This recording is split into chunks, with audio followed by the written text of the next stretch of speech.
Misri IRT di Probolinggo tiba-tiba jadi bacalek PSI, tak beritahu anak, ini tujuan terjun ke politik. Viral ibu rumah tangga tiba-tiba mendaftarkan diri sebagai bakal calon legislatif tanpa memberitahu sang anak. Sang anak pun kaget ketika pulang ke rumah mengetahui poster sang ibu sudah terpampang di kampungnya. Kali ini sang ibu Misri buka suara terkait tujuan pencalonannya.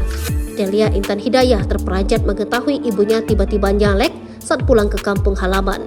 Ia pun membagikan video terkait keterkejutannya ini di akun TikTok miliknya. Cerita tentang Delia akhirnya di media sosial.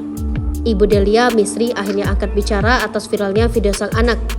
Misri mengatakan dirinya tak pernah bilang kepada Delia terkait rencana terjun di dunia politik.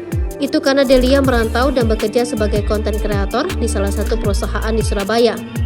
Ia mengungkapkan hal yang mendorong dirinya nyalek adalah sosok Yeni Wahid.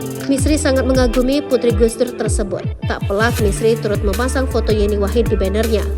Meski begitu, sampai saat ini Yeni Wahid belum menentukan arah politiknya.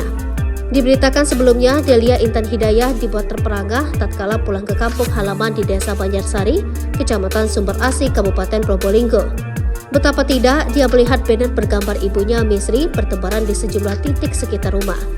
Dalam banner, Misri maju di kontestasi Pileg 2024 sebagai bacalek Partai Solidaritas Indonesia untuk DPRD Kabupaten Probolinggo Dapil 6 Sumber Asi, Tongas, dan Lumbang. Bahkan di kediamannya, dia menemukan air mineral kemasan gelas berlogo PSI.